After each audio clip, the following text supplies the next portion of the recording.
Star Wars, nothing but Star Wars! Star Wars movie ranking. Welcome everyone to Caleb Watches Movies, the channel where I, Caleb, randomly select one of the many movies that I own and I watch and review them for you.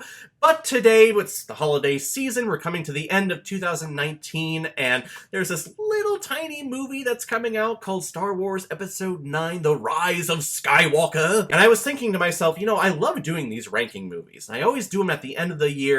I always do them with our superhero comic book movies. And I haven't done one for Star Wars, and I haven't really thought about the ranking of my favorite Star Wars movies before. So that's what I'm doing here. Plus, I'm also thinking that this Disney Plus channel thing is out, and they're going to be putting all of their Star Wars money into that I don't think we're going to be getting a Star Wars movie anytime soon, because the last anthology movie definitely bombed at the box office, and with the divide of Star Wars fans that The Last Jedi caused, I don't think we're going to be getting a lot of Star Wars movies after this next one coming out. So if I'm going to be doing a ranking of all of the Star Wars movies in the order of which I find my most favorite, well then yeah, this is the perfect time to do it. It's all about them ratings, bruh. So I will be ranking all 11 theatrically released Star Wars movies. Of course, The Rise of Skywalker has not been released yet, so it will not be part of this ranking. But I gotta say, it was fun going back and thinking about, okay, these movies have been such an integral part of my childhood and of my life, my entire life, thinking about which ones that I love the most. It was actually pretty much a blast. There was some major debates here, though, when it came to a couple of them, and I'll let you know when that happened. But before I get started, I just want to say that this is a listing of my favorite Star Wars movies. This is my list. This is my objective list.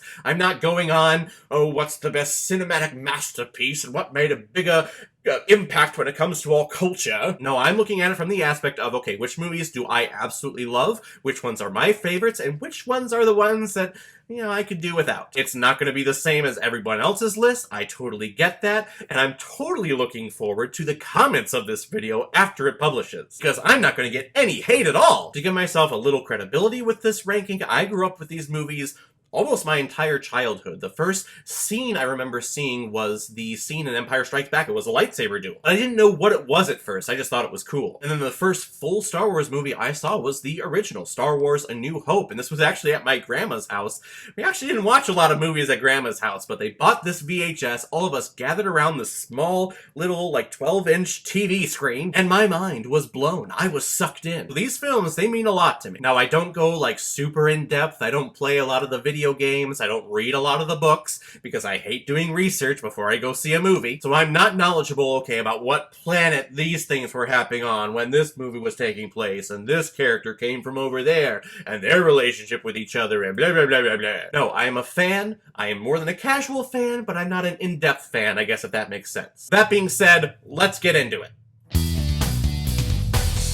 Starting off our list comes Star Wars The Clone Wars, released in 2008, I believe. And yes, this was theatrically released, so it does count on this list. This thing should not exist. Or I guess if it should exist on TV. Because that's what this movie was. It was to promote the new Clone Wars 3D cartoon TV series that was going to be released later after this movie, to give people a little taste of what to expect from that TV series. And I am shocked that that TV series did as good as it did throughout the years, because this movie is not good. We have the introduction of Ahsoka, who is Anakin's Padawan learner, so that's kind of cool. But the movie focuses on the battle between the Republic and the Separatist states trying to get the support of the Hutts. And Jabba's son is kidnapped, and Ahsoka starts calling him Stinky, and then Anakin starts calling him Stinky, and we had already seen Anakin become Darth Vader a couple of years before.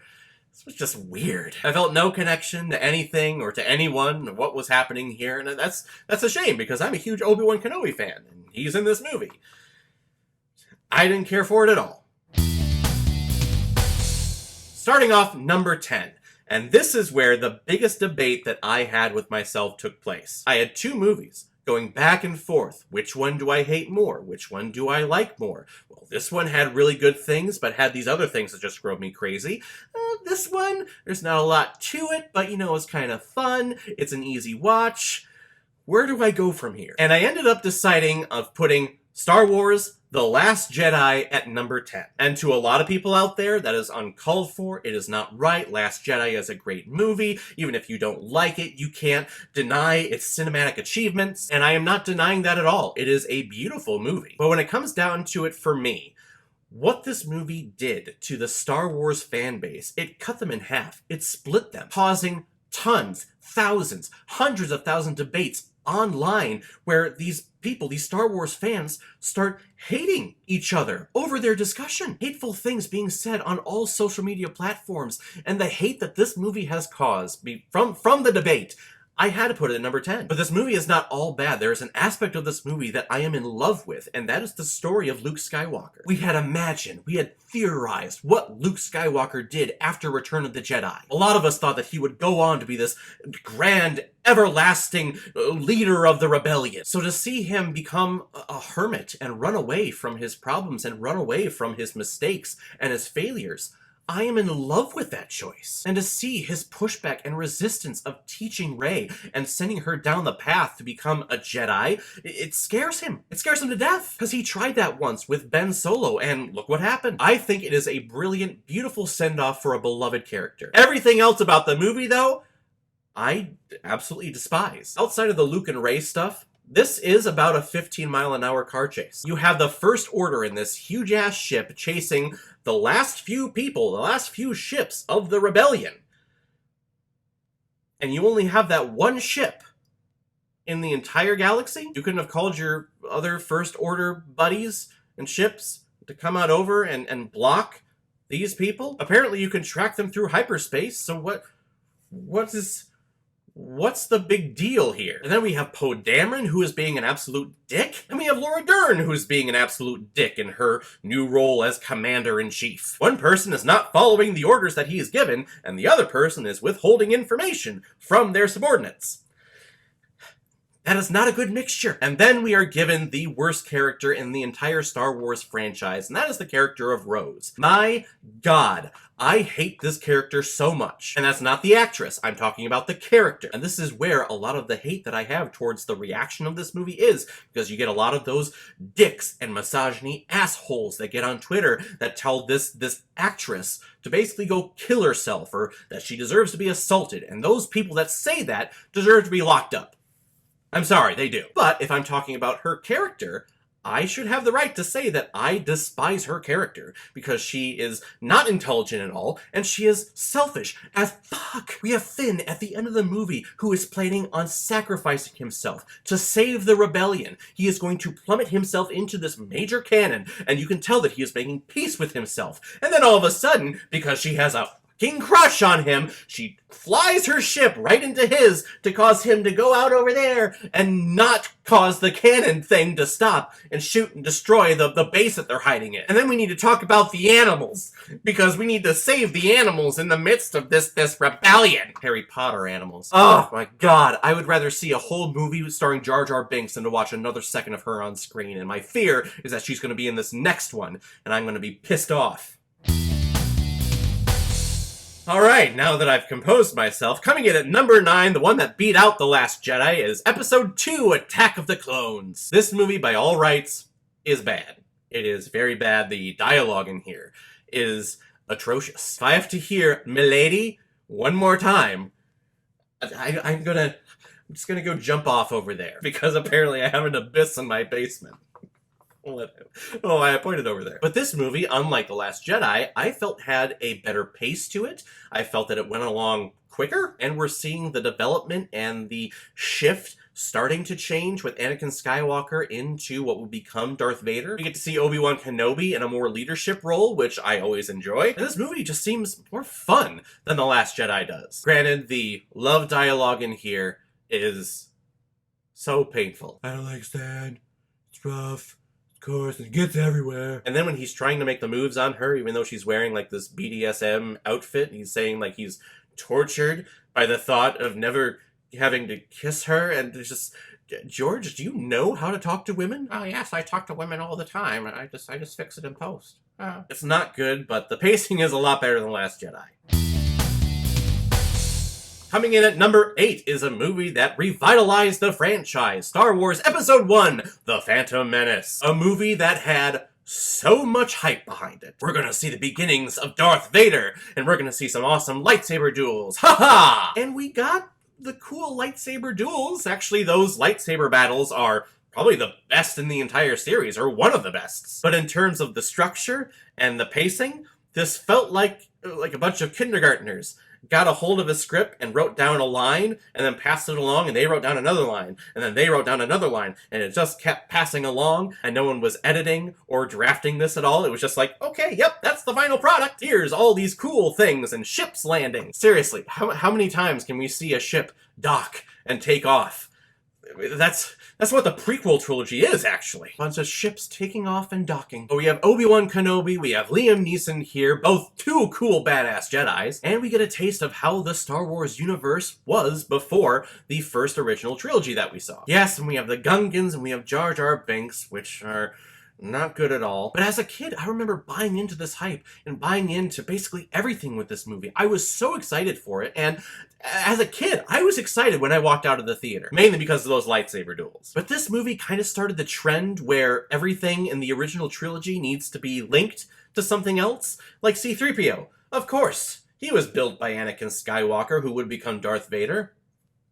That makes sense. It's a movie that as it was being edited and visual effects were being added and it was getting close to that release date, that all the producers were sitting in the back behind George Lucas and said, oh my god, this is not good at all, but I'm not going to tell them. But it gives me a lot of nostalgia, so that's why it's higher up on my list.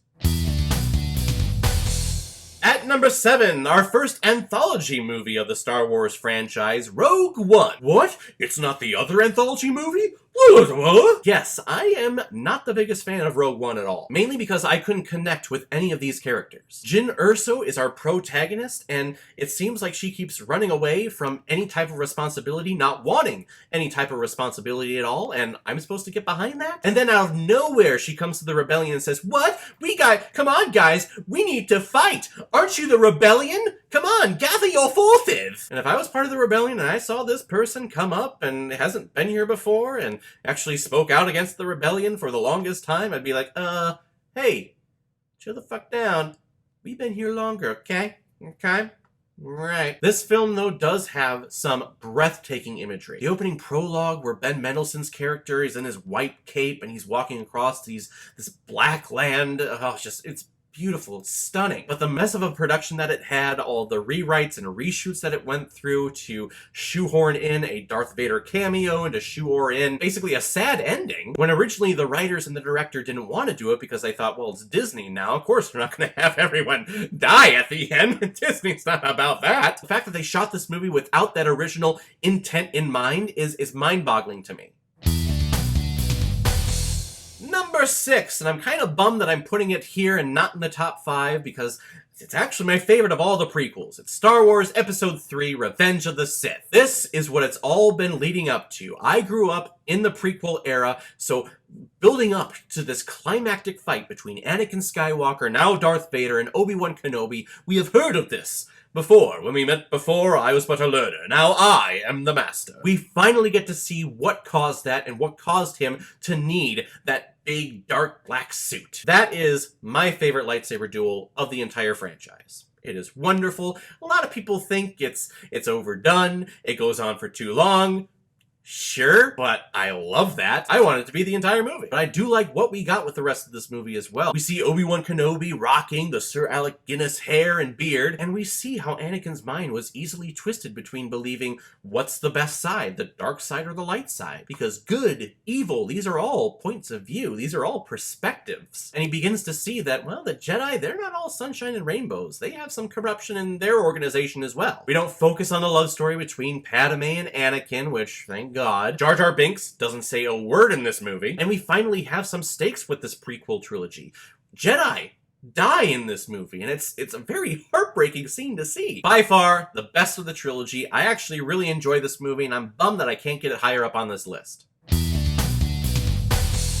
Rounding out the top 5 comes our second anthology movie, Solo, A Star Wars Story. A movie showered in controversy. A movie showered in reshoots and recasting and rehirings of directors. Because Lord Miller thought, well, we don't really need to follow the script, but let's just kind of, be a little loosey-goosey and let's see what happens on the day. And then Kathleen Kennedy was like, no. Let's not do that. Let's stick to the script. Ron, could you come in here and help, please? And I think the final product that we get with Ron Howard as directing from Solo, I think it's great. I had a great time with this movie. But when they announced it, you knew that it wasn't going to do well in the box office, right? A young Han Solo not being played by Harrison Ford?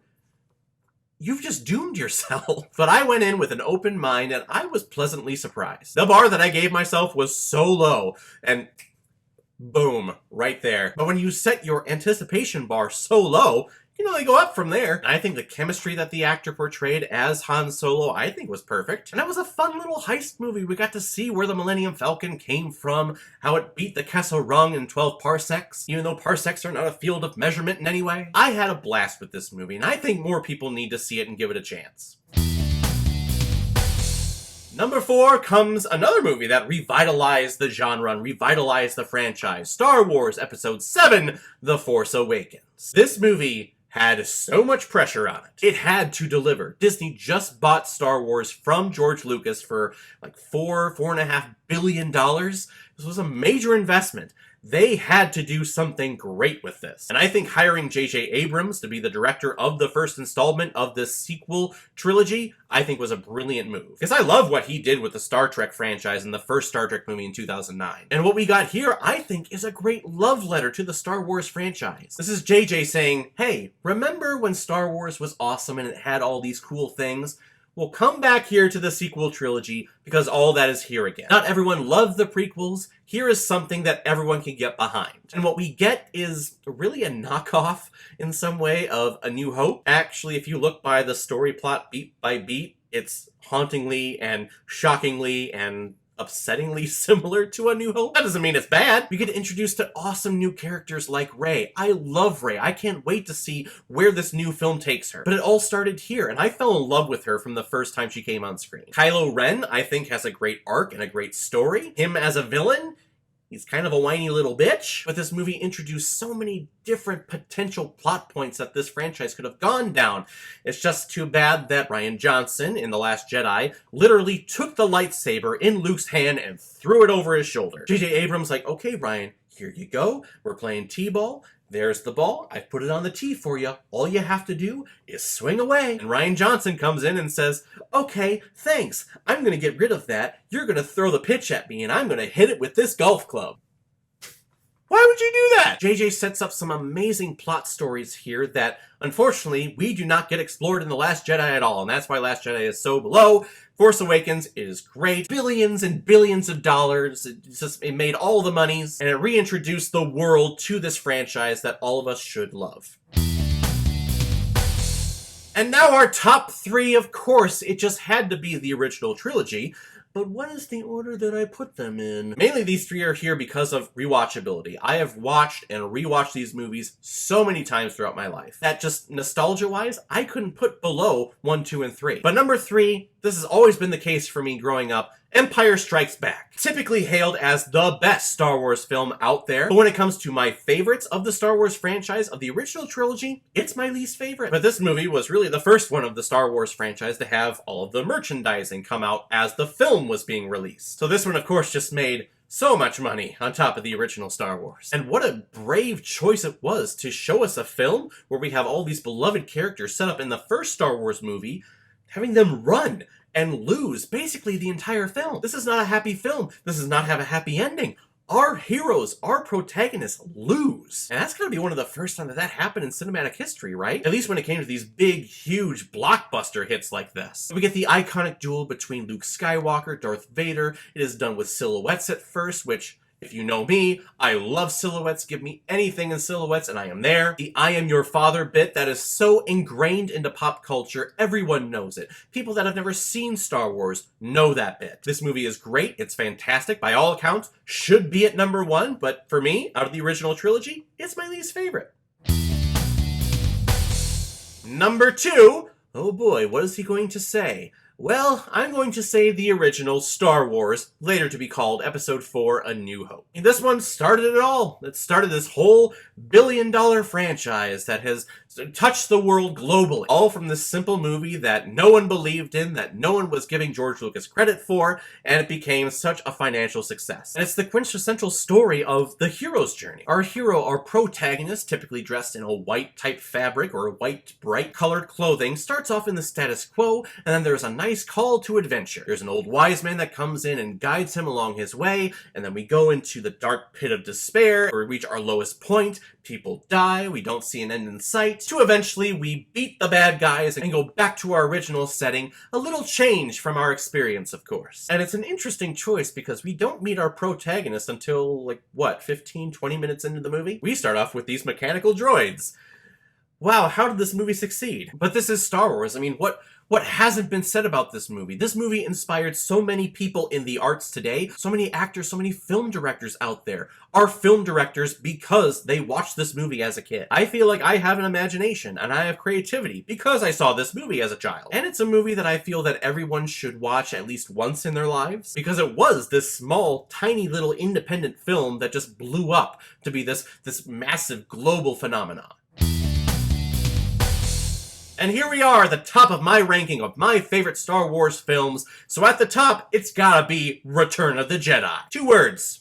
The only reason that I need to put this at number 1, green lightsaber. The first time I saw that green lightsaber was the coolest thing I've ever seen. And we get to see Luke as a Jedi. He's no longer training, he is a Jedi Master. He's doing flips, he's throwing his lightsaber around, he is a badass. And then the young hormone child that I was back then got to see Princess Leia in a golden bikini, which dawned the fantasy of many Star Wars nerds. The opening sequences with Jabba the Hutt and trying to save Han Solo, who was frozen in carbonite, it's fantastic. It's what this film is known for, really. And then out of nowhere, we get into our plot of, oh hey, there's a second Death Star, and they were smart this time, they put a force field around it, and we finally get to see this Emperor, this person that is pulling all the strings, Darth Vader's boss. Darth Vader was the bad guy growing up. He's a little bitch in this movie, and seeing that fight between Luke Skywalker and Darth Vader I think is great. Seeing Luke fight against becoming his father and becoming vengeance and becoming mechanical as he's looking at his mechanical hand, looking at the missing one of Darth Vader that he just cut off, and seeing him make the choice to be passive at the end. He throws away his lightsaber. Do what you want to me, Emperor. I am not joining the dark side. Anything, I'm gonna be on the gray side just a little bit. You know, a little bit of light, a little bit of dark. You put it together, it's nice and gray. And we get the lovable cannibal Ewoks that I thought were super cool as a kid. Now as an adult, it's a nice convenient plot point. They're still adorable though. So when it comes to the Star Wars movies, it doesn't get more fun, it doesn't get any better for me than Return of the Jedi. And there you have it, everyone. That is my ranking of my personal favorites of all of the Star Wars theatrically released films. So what do you think? Do you disagree or do you agree with me? Or do you want to start a nice little debate here on YouTube? Whatever you thought, please comment below, let me know what you thought about it. And if you like what you saw here, if you like my take on movies, then hit that subscribe button. It helps me out a lot with growing this channel. And if you have friends, if you have family members that are also fans of Star Wars, or just films in general, and they love hearing people talk about films, about their love and their hatred for certain films, then send them over my way and have them hit that subscribe button. And if you have any recommendations of films that you want me to review on this channel, please leave your comment below this video, or go to my Facebook page, my Instagram, or my Twitter. Leave your recommendation there, and if I have access to it, I will watch, review it, and give you a shout out on the channel. So guys, that is everything that I have for today. Thank you very much for stopping by, and in the meantime, be well, be good to each other, and go watch a movie. Take care, guys.